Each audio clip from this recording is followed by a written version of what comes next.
যারা এই বর্ষাকালে লঙ্কা গাছ লাগাননি তারা এখনো সময় আছে, লঙ্কা গাছ লাগিয়ে ফেলুন। বিশেষ করে এই কালো লঙ্কা, এদের ফলনটাও বেশ ভালো, লঙ্কাও বেশ ঝাঁঝালো হয়ে থাকে।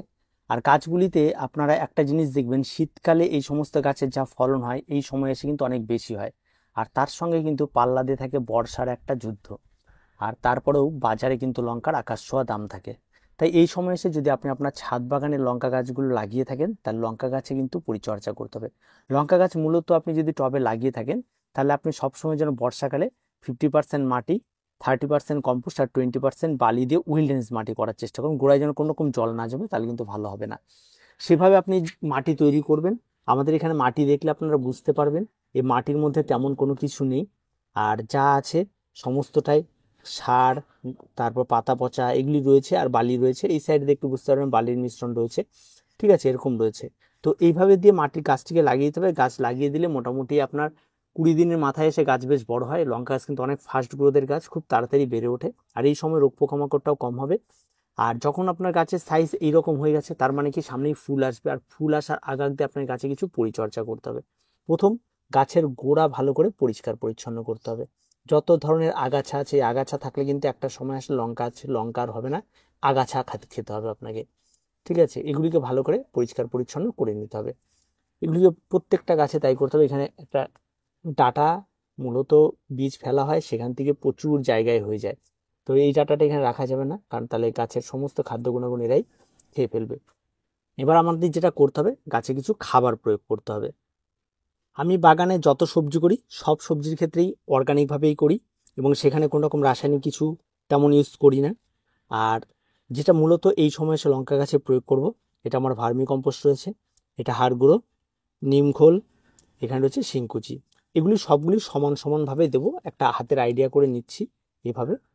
এটা মোটামুটি কিছুটা দিয়ে দিলাম একটা গাছে, এটা কিছুটা দিয়ে দিলাম। দেখুন, লঙ্কা গাছ হোক আর যে গাছ হোক, এই সমস্ত গাছে কিন্তু খাবারটা একটু বেশি পরিমাণে লাগে। এই খাবারগুলো আপনাকে ঠিক টাইম মতো যদি আপনি প্রোভাইড করতে পারেন, তাহলে কিন্তু গাছের গ্রোথটা খুব ভালো হবে। এই দুটো গাছে, এই গাছেও তাই, একই রকমভাবে সব খাবারগুলি দিয়ে দিচ্ছি।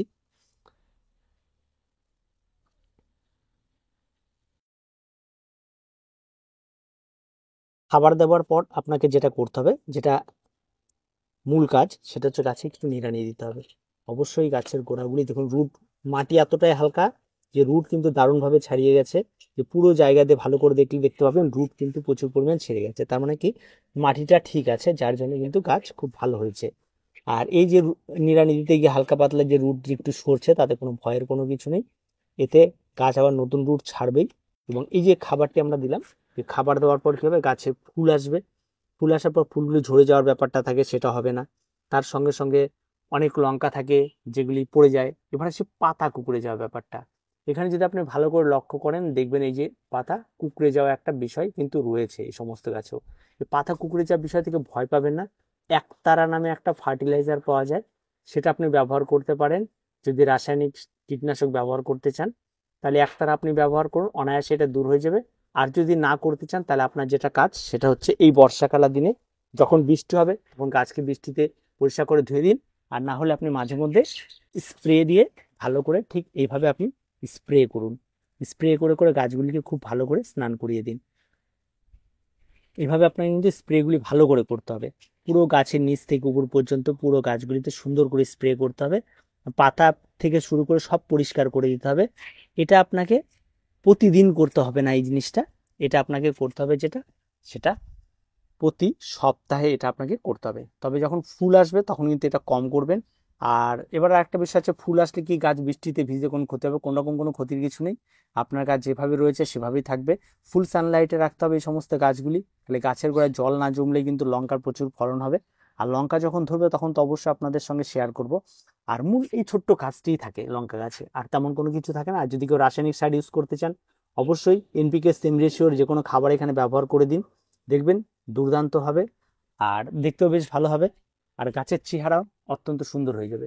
তাই লঙ্কা গাছ যদি করতেই হয়, তাহলে আপনারা এই আকাশি লঙ্কাটা করুন, কালো লঙ্কা যেটাকে আমরা বলি, অত্যন্ত।